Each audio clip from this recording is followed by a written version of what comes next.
کیا مطلب قضاء رب کو تھوڑا سا کھولوں، یعنی اللہ کا حکم، ہم اللہ کے حکم پر راضی ہیں، ہم رسالت مآب سے راضی ہیں، ہم امام حسین سے راضی ہیں۔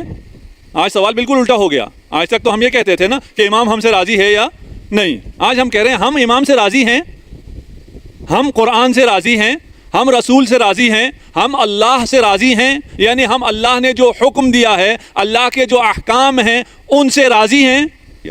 یا نہیں شیطان کو کیوں خلق کیا، یہ جوان بہت پوچھتے ہیں۔ خدا اگر شیطان کو خلق نہ کرتا تو پھر مسئلہ سارا حل تھا، آدم نہ جنت سے نکلا ہوتا اور نہ ہم جنت سے نکلے ہوتے، زمین پہ ہم آتے ہی نہیں، ہم سب وہاں عیش و عشرت میں ہوتے۔ یہ شیطان کو خلق کیا، سارا مسئلہ اس سے ہے۔ یہ ہوا و ہوس کو خلق کیا، یہ نفس کو خلق کیا، سارا مسئلہ اس نفس نے بنایا ہے، اس شہوت نے بنایا ہے۔ اگر یہ نہ ہوتا تو میں بہت اچھا ہوتا، اب جب خدا نے یہ سب ساتھ دے دیا ہے تو پھر میں ایسا ہی ہوں گا۔ تو ہماری نیکیاں آؤٹ آف آرڈر ہو جاتی ہیں، ہماری نیکیاں بلند نہیں ہوتی، ہمیں بھی بلند نہیں کرتی۔ کیوں؟ اس لیے کہ ہم اللہ سے راضی نہیں ہیں۔ ہم زبانی کہتے رہے ہم اللہ سے راضی ہیں، امام سے راضی ہیں، اس کا فائدہ نہیں ہوگا۔ اگر یہاں سکون نہیں ہے، یہاں اطمینان نہیں ہے تو اطمینان رکھیں، وہاں آپ جنت میں نہیں ہیں۔ اگر یہ اطمینان حاصل کرنا چاہتے ہو کہ میں جنت میں ہوں، چلو وہ دنیا تو اچھی گزر جائے گی، یہ اگر اچھی نہیں گزر رہی تو یہ اگر اچھی نہیں گزر رہی تو وہ اچھی نہیں گزرے گی۔ یہ انسان اپنا جہنم خود لے کر آئے گا۔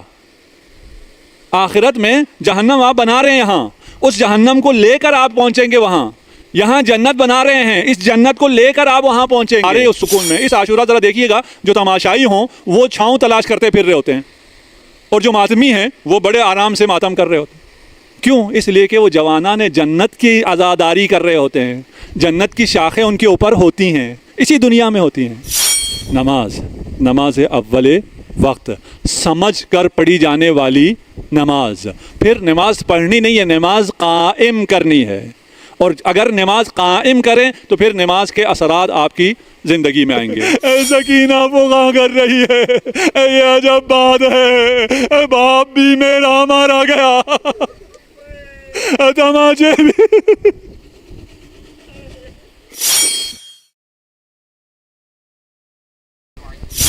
موضوع سخن وہ گمشدہ ہے جس کا ہر شخص متلاشی ہونا چاہیے تھا، لیکن بہت کم لوگوں کو یہ شعور ہے کہ انتہائی قیمتی چیز گم ہو گئی ہے۔ وہ سکون اور وہ اطمینان جس سے اس کی یہ زندگی بھی جنت نظیر ہو سکتی ہے، وہ اس کے ہاتھ سے چلی گئی، اور اس کا احساس بھی شیطان نہیں ہونے دیتا۔ شیطان اور شیطانی کارندے، اگر آپ کو خیال آ بھی جائے، اگر آپ سکون کی تلاش میں چل بھی پڑیں تو وہ ایسے آرٹیفیشل اور مصنوعی سکون آپ کو پیش کر دیتا ہے جس کی ہم نے مثال خوراک کے ذریعے دی۔ آج کل کی اس دنیا میں، اس روشن دنیا میں جس میں ہر چیز معلوم ہے، یہ کمپنیز جو فوڈ پروڈیوس کر رہی ہیں یہ بہت بڑی خیانت کر رہی ہیں ہمارے بچوں کے ساتھ، ہمارے بڑوں کے ساتھ۔ یہ جو سافٹ ڈرنکس آپ پیتے ہیں، یہ جو چاکلیٹ کھاتے ہیں، یہ جوس پیتے ہیں، یہ تمام چیزیں، یہ سب چیزیں غذائیت دینے کے لیے نہیں ہیں، ان میں سے بہت سی چیزیں ضرر دینے کے لیے ہیں، اور ہمیں ایسے ایڈورٹیزمنٹ کے ذریعے، اشتہارات کے ذریعے، فنون لطیفہ کے ذریعے ہمیں ایسے جکڑ لیا ہے کہ ہم پیسے دے دے کر ضرر خرید رہے ہیں، اور ہمارا خیال ہے کہ ہمیں اس سے انرجی ملتی ہے۔ اسی طرح جب آپ سکون کی تلاش میں جاتے ہیں تو ایک سکون خدا دیتا ہے، اور خدا کے مقابل پھر شیطان نے بھی اپنی دکان کھولی ہوئی ہے، ایک سکون وہ بھی فراہم کرتا ہے، وہ بھی سیل کرتا ہے، وہ بھی مارکیٹ کرتا ہے اپنے سکون کو، اور یہ انسان دھوکہ کھا جاتا ہے۔ وہ خدا جس نے آپ کو بے شمار نعمتوں سے نوازا، سب سے پہلے ہمیں عدم مطلق سے نکال کر لباس ہستی سے سرفراز فرمایا، ہمیں خلق کیا، ہمیں اتنی نعمتوں سے نوازا جن کا شمار بھی ممکن نہیں ہے۔ اگر ساری زندگی سر سجدے میں رہے، عبادت خداوندی میں رہے تو یہ کافی ہوگا۔ اگر ساری زندگی زبان پر ذکر الہی رہے، اگر ساری زندگی قلب و نظر میں خوف الہی رہے، اگر تمام زندگی ہم حمد و سپاس اور ذکر اور شکر میں بھی گزار دیں تو حق عبودیت ادا نہیں ہو سکتا۔ تو پھر کیا کریں؟ جس نے یہ سب دیا ہے اسے راضی کرنا ہے. اسے راضی کرنے کے لیے ساری زندگی بھی عبادت کریں, ساری زندگی بھی قیام اور قعود اور رکوع اور سجود میں بھی بسر کر لیں تو بھی حق ادا نہیں ہوتا. تو اس خدا کو ہم کیسے راضی کریں اور اس کی رضایت حاصل کرنے کے لیے ہم کیا کریں, یہ ایک سوال انسان کے ذہن میں آتا بھی ہے, آنا بھی چاہیے. لیکن وہ خدا کتنا کریم ہے, وہ کتنا سریع الرضا ہے. اس جملے پر جوان مخصوصاً ذرا غور کیجیے گا, سمجھنے کی بات ہے, شاید پھر کبھی آپ کو یہ باتیں نہ ملیں. ہم کیا کریں کہ وہ راضی ہو جائے؟ اس کی طرف دیکھیں کہ اسے ہم سے کیا توقع ہے. جو یہ سب کچھ ہمیں نواز رہا ہے اسے ہم سے کیا توقع ہے؟ اسے ہم سے یہ توقع ہے کہ ہم راضی ہو جائیں. اللہ اکبر.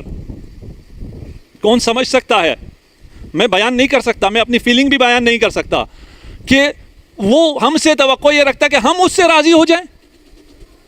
ہم نے اسے راضی نہیں کرنا بلکہ ہم نے خود اس پر راضی ہو جانا ہے. بھائی یہ سب کچھ جس نے دیا ہے, یہ جو عطا ہی عطا ہے, اتنی عنایتیں ہیں, اتنے فیوزات ہیں, اتنے برکات ہیں, اس کے بعد میں راضی نہ ہوں, یہ کیسے ہو سکتا ہے؟ لیکن یہ انسان کتنا عجیب ہے کہ یہ رب پر راضی نہیں ہوتا. اور سکون کے حصول کے لیے پہلی شرط یہ ہے, اور بے تحاشا روایات ہیں, میں بہت سی روایات میں نے نوٹ بھی کی ہیں, سینکڑوں روایات میں پڑھنے کے بعد 2-4 روایات آپ کو ہدیہ کرتا ہوں. تمام بہت سی روایات میں اگر سکون چاہتے ہو تو راضی ہو جاؤ. کس پر راضی ہو جاؤ؟ راضی برضائے رب, بقضائے رب. جو اللہ تیرے حق میں حکم کرے اس پر تم راضی ہو جاؤ. آیا انسان راضی ہے؟ ہم اپنے گریبان میں جھانکیں, ہم رب پر راضی ہیں؟ آپ کہیں گے ہاں کیسے ہو سکتا ہے رب پہ راضی نہ ہوں. لیکن ہم لوگ راضی نہیں ہیں. ہم اپنے رب پر راضی نہیں ہیں. ہاں, ہم اپنے رب پر راضی نہیں ہوتے. اگر ہم اپنے رب پر راضی ہو جائیں تو وہ آپ سے راضی ہو جائے گا. اگر رب راضی ہو گیا تو یہ ساری کائنات آپ کے لیے مخدوم ہے, آپ مخدوم کائنات ہیں. تمام کائنات, صرف زمین کی بات نہیں کر رہا, آسمان کی بات نہیں کر رہا, تمام کائنات آپ کے اشاروں پر چلے گی. کرنا کیا ہے؟ صرف رب پر راضی ہو جانا. صرف اتنا آسان سا کام, صرف اتنا آسان نہیں, اتنا آسان بھی نہیں ہے. قضاء رب کبھی ہمیں سمجھ میں نہیں آتا, کیونکہ سمجھ میں نہیں آتا اس لیے ہم راضی نہیں ہوتے. کیا مطلب قضاء رب کو تھوڑا سا کھولوں؟ یعنی اللہ کا حکم, ہم اللہ کے حکم پر راضی ہیں, ہم رسالت مآب سے راضی ہیں, ہم امام حسین سے راضی ہیں. آج سوال بالکل الٹا ہو گیا. آج تک تو ہم یہ کہتے تھے نا کہ امام ہم سے راضی ہے یا نہیں. آج ہم کہہ رہے ہیں ہم امام سے راضی ہیں, ہم قرآن سے راضی ہیں, ہم رسول سے راضی ہیں, ہم اللہ سے راضی ہیں. یعنی ہم اللہ نے جو حکم دیا ہے, اللہ کے جو احکام ہیں ان سے راضی ہیں یا نہیں؟ ان احکام میں کیڑے نکالتے ہیں. یہ کیا بات ہوئی؟ حجاب پورا کرنا ہے, ہاتھ یہاں سے نہیں نکلنا, چہرے کو آرائش نہیں کرنی, یہ اس کی کیا ضرورت ہے؟ راضی خدا سے نہیں ہوتا, حکم خدا سے راضی نہیں ہوتا. امام نے جس حکم کو ثابت کرنے کے لیے, استوار کرنے کے لیے قربانی دی, اس سے راضی نہیں ہوتا. ذمہ لگاتا ہے یہ مولوی پتہ نہیں کیا کہتا ہے, یہ اپنے پاس سے کہتا ہے. مولوی کو ڈیگریڈ کرتے ہیں, عالم دین کو ہم وہ مقام نہیں دیتے, اور پھر اس کو کیونکہ مقام نہیں دیتے اس کی باتوں کو بھی اہمیت نہیں دیتے. وہ اپنی کوئی بات کرتا ہے بالکل اہمیت نہ دو. اگر وہ خدا کی بات کر رہا ہے, اہل بیت کی بات کر رہا ہے, امام کا حکم آپ تک پہنچا رہا ہے, پھر آپ اس کو کیسے ڈیگریڈ کر سکتے ہیں؟ یہ صرف ہم نہیں کرتے, تمام لوگوں نے, تمام امتوں نے اپنے انبیاء کو اسی طرح کیا ہے کہ یہ کیوں نبی ہو گیا؟ کوئی امیر زیادہ نبی ہوتا, کوئی طاقتور نبی ہوتا, یہ مسکین, یہ یتیم کیوں نبی ہو گیا؟ سب کو اعتراض تھا اس وقت. لوگوں کو نبی پر اعتراض تھا, اس کے بعد امام پر بھی اعتراض ہوا, سقیفہ میں جمع ہوئے اور سب کو یہ اعتراض تھا. سب اللہ کے حکم پر راضی نہیں تھے. آج ہم بھی اللہ کے حکم پر راضی نہیں ہیں, اللہ کے احکامات کو انجام نہیں دیتے ہیں. ربا, شاید کوئی اس سے بچا ہوا ہو, وہ گفتگو بھی نہیں ہوتی, بتایا بھی نہیں جاتا ربا کتنا بڑا حرام ہے. اس ربا نے کتنا ہمیں مبتلا کیا ہوا ہے حرام میں. اگر میں پہنچوں اور بیان کر سکوں تو لقمہ حرام سکون کو سلب کرنے کے لیے, سکون چھیننے میں جو سب سے زیادہ مؤثر ہے وہ لقمہ حرام ہے. اس لقمہ حرام میں ربا, جس کے بارے میں ہم جانتے ہی نہیں ہے ربا ہے کیا, جب جس کے بارے میں پتہ ہی نہیں ہے, اور ہم جس کو جانتے ہی نہیں ہیں. بزنس کے ہم سارے رولز جانتے ہیں, اپنی نوکری کے سارے اصول جانتے ہیں, لیکن اللہ کے احکام پر ہم راضی نہیں ہیں. اگر اللہ کے احکام پر راضی ہو جائیں, اگر ہمیں فرسٹ ہینڈ ایکسپیرینس ہو جائے جہنم کا, یعنی ایک دفعہ ہم جہنم چلے جائیں اور پھر واپس اس دنیا میں آئیں, تو ایسا کام کریں گے کہ ہم پھر جہنم میں جائیں؟ کوئی ایسا شخص ہے آپ کے خیال میں جس کو جہنم کا فرسٹ ہینڈ ایکسپیرینس ہو, اس کو ایک دفعہ جہنم میں ڈالا جائے اور وہاں سے وہ واپس اس دنیا میں آ جائے اور جہنم کو اپنی آنکھوں سے دیکھنے کے بعد, یقین آنے کے بعد وہ پھر گناہ کرے؟ یہ انسان ایسا ہے, وہ پھر گناہ کرے گا. آپ کو شاید ابھی یقین نہ آئے, لیکن انسان ایسا ہے جو گناہ نہیں کرتا وہ ابھی بھی نہیں کرے گا. میں یہ یقین سے کہتا ہوں کہ جو اللہ پر راضی ہے, قرآن پر راضی ہے, اسے جہنم اور جنت کا فرسٹ ہینڈ ایکسپیرینس ہے. اللہ نے بیان کر رکھا ہے جہنمی کیا کہیں گے, جنتی کیا کہیں گے, جہنم کہاں ہے, جنت کہاں ہے, یہ سب بیان ہو چکا ہے. خدا کے کہنے سے زیادہ آپ کو فرسٹ ہینڈ ایکسپیرینس سے علم آئے گا. ان جہنمیوں سے پوچھا جائے گا تمہیں جہنم میں کس چیز نے پہنچایا, وہ کہیں گے لو کننا نسمع او نعقل ما کننا فی اصحاب السعیر. اب یہ جہنم میں ہی ہے نا, اب ہم جہنمیوں کو سن رہے ہیں, جہنمی ہم سے کہہ رہے ہیں کہ ہم جہنم میں کیوں پہنچے, ہم سنتے نہیں تھے, ہم سوچتے نہیں تھے. اور نہیں ہے, یا ہے, اگر ہم سنتے تو بھی جہنمی نہ ہوتے, اگر ہم سوچتے تو بھی جہنمی نہ ہوتے. نہ سنتے ہیں نہ سوچتے ہیں, یہ کیسے ہو سکتا ہے؟ غفلت میں ہیں, بے قرار ہیں اور اپنی بے قراری سے بھی غافل ہیں. لو کننا نسمع, اگر ہم سن لیتے. آج اگر نصیحت کریں کوئی سنتا ہے؟ نہیں. کیوں نہیں سنتا؟ یہ خود اس پر عمل نہیں کرتا. یہ اب تو بوڑھا ہو گیا, اس کو کیا حق ہے نصیحت کرنے کا, اس نے تو اپنی جوانی گزار دی. ماں باپ کے بارے میں اکثر جوان بچوں کا یہ موقف ہوتا ہے, اور اس بات کو یقیناً دیکھنے کی کوشش کرتے ہیں اگر یہ بات کر رہا ہے یہ میاں فصیحت ہے یا خود بھی اس پر عمل کرتا ہے. بھائی تم نے کیا کرنا ہے, وہ عمل کرتا ہے یا عمل نہیں کرتا؟ تمہیں اچھی بات ملی تم تو عمل کر لو. مجھے حکم ہے جس پر میں عمل نہیں کرتا وہ میں بیان نہیں کر سکتا, حرام ہے. یہ ایک الگ بات ہے کہ میں جس پر خود عمل نہیں کرتا وہ میں بیان نہیں کر سکتا, مجھ پر حرام ہے. یہ تو والدین کے لیے ہوگا, جو نصیحت کرنے والے ان کے لیے ہوگا, لیکن جو نصیحت لینے والا ہے اسے بہانے تراشنے کی کیا ضرورت ہے؟ اور مزے کی بات یہ ہے کہ یہ ہم صرف روحانی امور میں اس طرح کرتے ہیں, مادی امور میں ایسے نہیں ہیں. کبھی آپ گئے ہیں دکان پہ چینی لینے اور پھر پہلے کہیں تم چینی کھاتے ہو اگر خود تو میں تو پھر تو تم سے چینی خریدوں گا, اگر تمہیں شوگر ہے اور تم چینی نہیں کھاتے تو میں تم سے چینی نہیں خریدوں گا. کسی نے ایسا کیا؟ جی, یہ گاڑی جو بیچ رہا ہے یہ اس پہ خود سوار ہوتا تھا یا سوار نہیں ہوتا؟ بہت آپ کہتے ہیں اگر 0 میٹر ہے تو زیادہ اچھا ہے.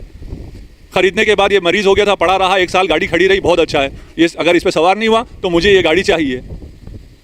مادی امور میں تو ہم ایسے نہیں ہیں کہ وہ اگر چینی کھائے گا اسی سے میں چینی خریدوں گا.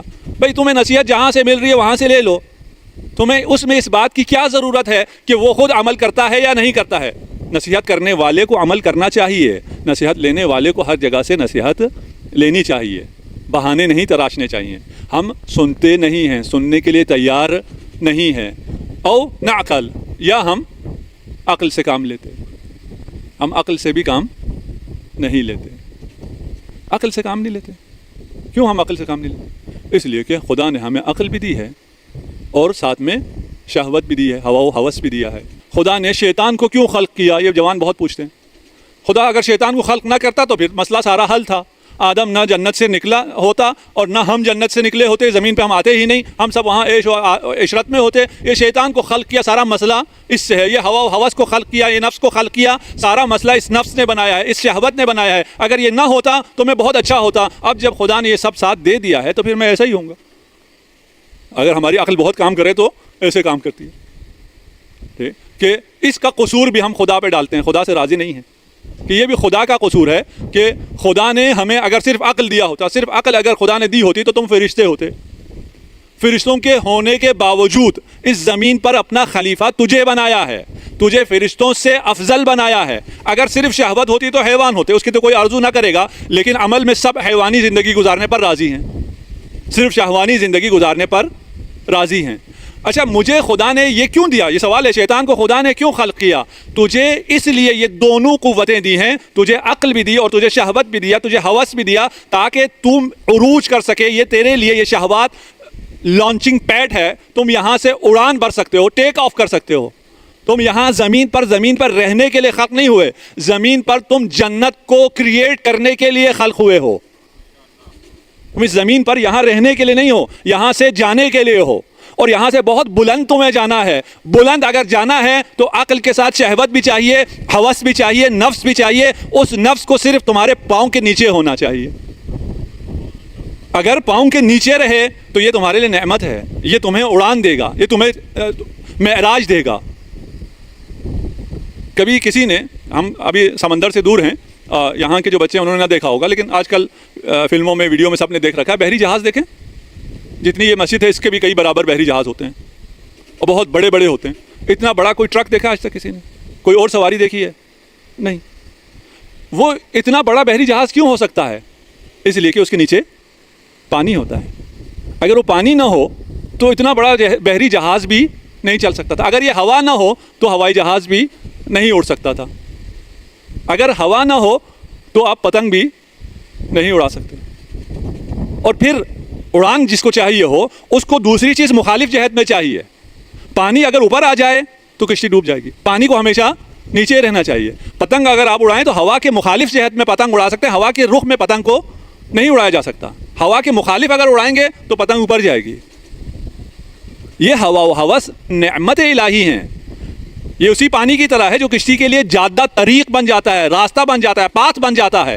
آپ کو سڑکیں نہیں بنانی پڑتی، یہاں سے لے کے امریکہ تک آپ کا جہاز چلا جاتا ہے، یہ خود راستہ ہو جاتا ہے. یہ آپ کا جو آپ کو خدا نے ہوا و ہوس دیا ہے، یہ ہوا و ہوس آپ کے لیے لانچنگ پیڈ ہے. یہ آپ کو اڑان دیتا ہے، آپ اڑان بھر سکتے ہیں. اگر یہ نہ ہو تو آپ فرشتے ہوتے، جہاں ہیں جیسے ہیں ویسے رہتے.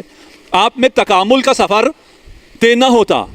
یہ اتنی قیمتی چیز، اتنی بہترین چیز جو آپ کو اڑان دیتی ہے، اس کے بارے میں ہم کہتے ہیں یہ ہے کیوں؟ ہمارے سارے مسائل اسی کی وجہ سے نہیں. ہمارے سارے مسائل اس کی وجہ سے نہیں ہیں. ہمارے سارے مسائل اس وجہ سے کہ یہ پانی اندر نہیں آنا چاہیے تھا کشتی کے، یہ اندر آ جاتا ہے. اس ہوا و ہوس کو قدموں کے نیچے رہنا چاہیے تھا، یہ ہمارے سروں پر سوار ہو جاتا ہے. اس لیے ہمیں یہ مشکلات پیش آتی ہیں. اگر راضی رہنا قضاء و قدر الہی سے اتنا اہم ہے. اور ایک چیز اور میں بتا دوں کہ ہم یہاں آتے ہیں، فرش اعضاء پہ آتے ہیں، تبدیل ہونے کے لیے آتے ہیں، اور بہت کچھ یہاں سے لے کے جاتے ہیں، لیکن جو سوچ کے آتے ہیں جتنا تبدیل ہونا چاہتے ہیں اتنا تبدیل ہو نہیں سکتے. میرے جیسے آپ، میں اپنے جیسوں کی بات کر رہا ہوں، کہ جو ہم سوچتے ہیں اور جو یہاں پہ ہم اگر تھوڑے بہت موٹیویشن ہمیں مل گئی، ہم تھوڑے انسپائر ہو گئے اور ہم کہتے ہیں بس ٹھیک ہے آج سے میں نے اپنے آپ کو تبدیل کر لیا، لیکن بعد میں جب محرم ختم ہوتا ہے یا یہاں سے فرش اعضاء سے اٹھ کے جاتے ہیں تو پھر اس طرح جو حاصل ہونا چاہیے تھا اس طرح ہمیں حاصل نہیں ہوتا. اس کی کیا وجہ ہے؟ یہ کیوں ہے؟ روایت میں ہے کہ اگر کوئی شخص راضی نہ ہو بے رضا رب، بے قضاء رب، اور وہ شکوہ اپنے زبان پر لائے، لم یرفع حسنتہ، اس کی نیکیاں بلند نہیں ہوتی، آسمان کی طرف نہیں جاتی ہیں. اللہ اکبر. ہم یہاں نیکی کر رہے ہیں لیکن یہ نیکی اوپر نہیں جاتی. لم ترفع حسنتہ، اس کا حسنہ، اس کی یہ نیکی آسمان میں نہیں جاتی، بارگاہ خداوندی میں نہیں پہنچتی. کیوں نہیں پہنچتی؟ اس لیے کہ میں راضی نہیں ہوں. میں کیوں راضی نہیں ہوں؟ میں نے اول وقت نماز نہیں پڑھی. اگر میں راضی ہوں تو خدا نے نماز کا حکم دیا ہے اور اول وقت نماز کا حکم دیا ہے. میں بغیر کسی عذر کے، بغیر کسی مشکل کے نماز نہیں پڑھی اور بیٹھا ہوا. تو میں اللہ کے حکم سے راضی نہیں ہوں، میں قضاء الہی پر راضی نہیں ہوں. اگر میں راضی نہیں ہوں تو میری نیکیاں کام نہیں آتی ہیں. ایک شخص نے، یہ صندوق صدقات کہتے ہیں نا، ایران میں زیادہ لگے ہوئے ہیں، صدقے کے باکس روڈ کے کنارے پہ بھی لگا ہوا ہے. اس میں صدقہ ڈال کے پیچھے ہٹا تو گاڑی نے آ کے اس کو مار دیا، ایکسیڈنٹ ہو گیا. دوسرا شخص صدقہ ڈال رہا تھا، اس نے کہا نہیں یہ آؤٹ آف آرڈر ہے، اس باکس میں نہیں ڈالو، کیونکہ اس شخص نے جس نے ڈالا تھا اس کو تو آفت نے لے لیا. تو ہماری نیکیاں آؤٹ آف آرڈر ہو جاتی ہیں، ہماری نیکیاں بلند نہیں ہوتی، ہمیں بھی بلند نہیں کرتی. کیوں؟ اس لیے کہ ہم اللہ سے راضی نہیں ہیں. ہم زبانی کہتے رہے ہم اللہ سے راضی ہیں، امام سے راضی ہیں، اس کا فائدہ نہیں ہے. ایسا نہیں ہو سکتا کہ ہم جو کچھ زبانی کہیں اور جو کچھ ہم دعویٰ کرتے رہیں اس کے مطابق ہی کام چلے. صلوات پڑھ دیجیے محمد و آل محمد. ہمیں جب یہ کہا جاتا ہے کہ خدا کی تقدیر پر راضی ہو جانا ہے اور ہم نے وہ کچھ کرنا ہے جس کا خدا نے ہمارے لیے فیصلہ کر لیا ہے, تو پھر بعض لوگ یہ سمجھتے ہیں کہ پھر ہم نے خود کچھ بھی نہیں کرنا. یہ بالکل غلط ہے. جو کچھ کرنا ہے آپ نے خود کرنا ہے.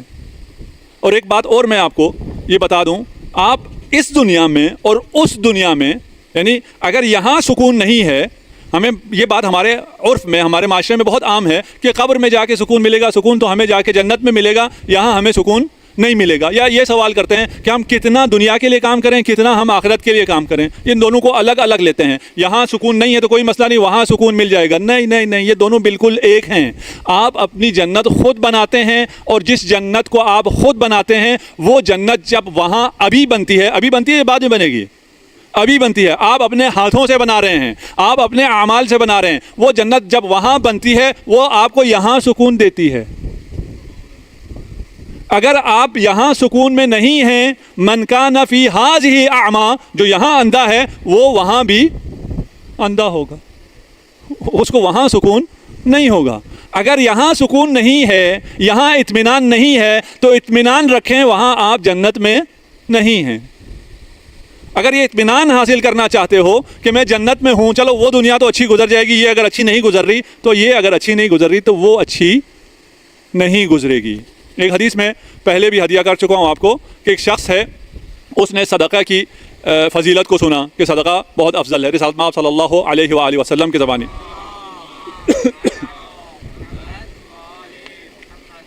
جب اس نے صدقے کی فضیلت کو سنا تو سمجھدار تو وہ ہے نا جو سنے.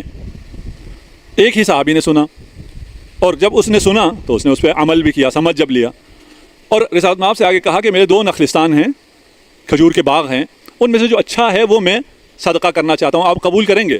رسالت مآب نے کہا قبول کرتا ہوں. وہ صدقہ دے کر جب مدینہ کی گلی میں جا رہا تھا تو رسالت مآب نے فرمایا اس نخلستان کے بدلے, اس باغ کے بدلے اسے جنت میں جو باغ ملا ہے اس کی شاخیں ابھی اس پر سایہ کیے ہوئے ہیں.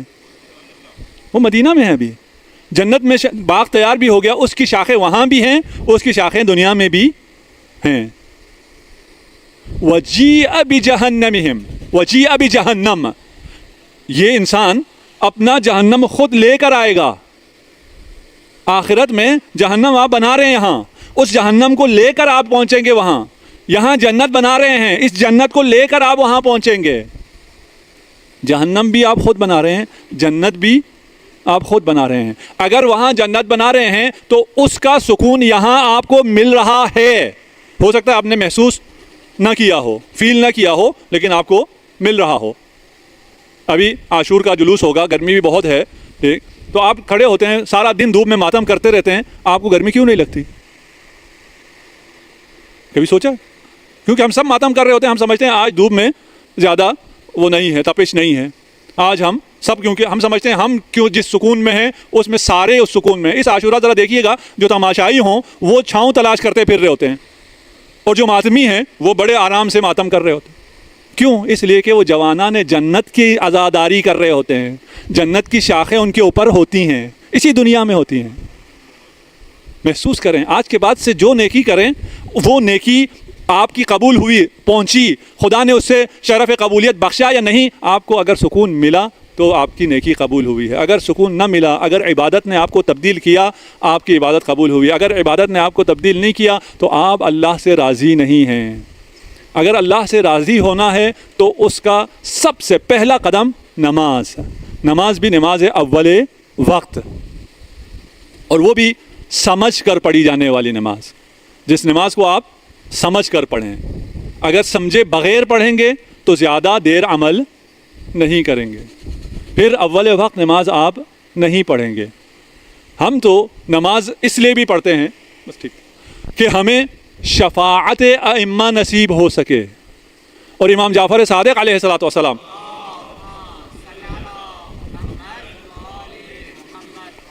ارشاد فرماتے ہیں کہ میری شفاعت اس شخص تک نہیں پہنچے گی جو نماز کو ہلکا لے. جو نماز نہ پڑھے وہ تو چھوڑ اپنے آپ کو بالکل نکال دے. جو نماز اول وقت نہیں پڑھ رہا ہے وہ شفاعت کی امید نہ رکھے. نماز اول وقت سمجھ کر پڑھی جانے والی نماز. پھر نماز پڑھنی نہیں ہے، نماز قائم کرنی ہے. اور اگر نماز قائم کریں تو پھر نماز کے اثرات آپ کی زندگی میں آئیں گے. خدا سے دعا ہے کہ خدا ہمیں ان لوگوں میں شمار کرے جو اس کی قضا پر راضی ہیں. خدایا ہماری لغزشوں کو معاف فرما. ہم تجھ پر راضی ہیں، تیرے قرآن پر راضی ہیں، تیرے رسول پر راضی ہیں، تیرے امام پر راضی ہیں. اسی لیے تیرے امام پر گریہ کرنے یہاں فرش عزا پر آئے ہوئے ہیں. امام حسین علیہ الصلاۃ والسلام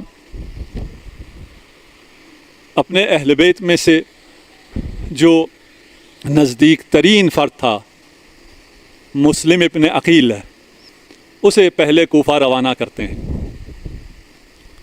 اللہ اکبر. فرماتے ہیں میں نے جس شخص کو تمہاری طرف بھیجا ہے وہ میرا بھائی ہے، اخی و ثقتی و ابن عمی والمفضل عندی فی اہل بیتی. جو خود ثقۃ اللہ ہے، اس کا مورد اعتماد، اس کا ثقہ، فقیہ مسلم ابن عقیل کوفہ آتے ہیں، کوفہ تشریف لاتے ہیں. واقعات آپ کے پیش نظر ہیں. جب مؤمنہ کے گھر میں مسلم کا ہونا معلوم ہو جاتا ہے اور لشکر حملہ آور ہوتا ہے تو مسلم گھر سے باہر نکلتے ہیں. مومنہ نے کہا گھر میں رہ کر اپنا دفاع کیجئے. کہا یہ لعین ہے، میں نہیں چاہتا کسی مومنہ کے گھر تک ان لعینوں کی رسائی ہو. مسلم باہر آتے ہیں، داد شجاعت دیتے ہیں. یہ وہ واحد شخص ہے، یہ وہ مجاہد ہے جو شہید بھی ہے اور اسیر بھی ہے. اور امام زین العابدین بھی اسیر بھی ہوئے ہیں اور شہید بھی ہوئے ہیں. جب مسلم کو اسیر کر کے لایا گیا اور وقت شہادت قریب آیا تو مسلم نے 2 رکعت نماز کی اجازت چاہی کہ مجھے 2 رکعت نماز بجا لانے دو. جب نماز پڑھ لی تو پھر رخ کیا حسین ابن علی کی طرف اور آخری سلام دیا، السلام علیک یا ابا عبداللہ. حسین نے مسلم کے سلام کا جواب دیا، وعلیک السلام یا غریب کوفان. جب لعین نے قتل کرنا چاہا اور مسلم کے آنکھوں سے آنسو رواں تھے تو جلاد نے کہا کہ اگر مجھ سے پوچھا جاتا کہ کوفہ میں عرب میں سب سے شجاع کون ہے تو میں کہتا مسلم ہے، لیکن تو اپنی موت کے خوف سے رو رہا ہے. تو کہا اے شقی، میں اپنے موت کے خوف سے نہیں رو رہا، حسین اہل بیت کے ساتھ اس کربلا اس کوفہ کی طرف آ رہے ہیں، میں حسین کے لیے آنسو بہا رہا ہوں. اجرکم علی اللہ. اس شقی نے وار کیا، سر تن سے جدا ہوا. مسلم کے بدن کو دار الامارہ کی چھت سے گرایا گیا. اس پاش شدہ لاشے کو کوفہ کی گلیوں میں گھسیٹا گیا.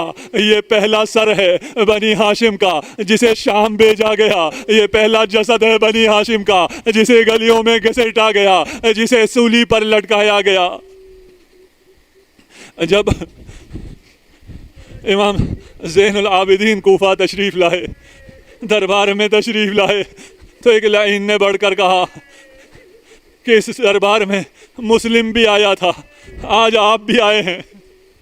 مسلم جب آیا تو سر بلند آیا، سینہ تنا ہوا تھا. آپ آئے ہیں، کمر خمیدہ ہے، سینہ سکڑا ہوا ہے.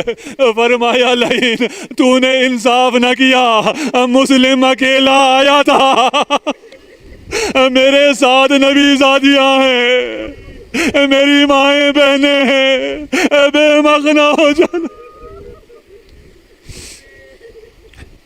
مسلم کی خبر کی شہادت کی خبر جب حسین تک پہنچی، یتیم مسلم کو بلایا، جب شفقت کیا، بنی ہاشم کی بچی ہے، سمجھ گئی، کہا میں یتیم ہو گئی. سکینہ دیکھ رہی ہے، جب امام وقت آخر چلے کہا بابا آپ کے بعد کوئی دست شفقت پہ سر پر رکھنے والا نہ ہوگا، کوئی گوشوارے پہنانے والا نہ ہوگا۔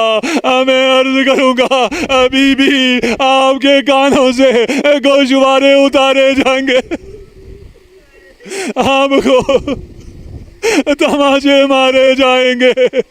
سکینہ فغاں کر رہی ہے، یہ عجب بات ہے، باپ بھی میرا مارا گیا، تماچے بھی۔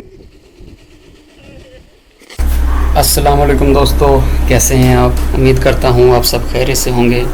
ہماری یہ ویڈیو آپ کو کیسی لگی ہے ہمیں کمنٹ سیکشن میں ضرور بتا دیا کریں، اور ہماری ویڈیو کو لائک، سبسکرائب اور شیئر بھی ضرور کیا کریں۔ اور آپ سے ہر ویڈیو میں یہ ریکویسٹ رہتی ہے کہ ہماری اس ویڈیو کو اپنے دوستوں کے ساتھ شیئر ضرور کریں، تاکہ ہر آنے والی نئی ویڈیو آپ کے پاس بر وقت پہنچ سکے، اور ذکر امام حسین علیہ السلام آپ تمام لوگوں تک بر وقت پہنچ سکے۔ آپ کا بہت شکریہ۔ السلام علیکم۔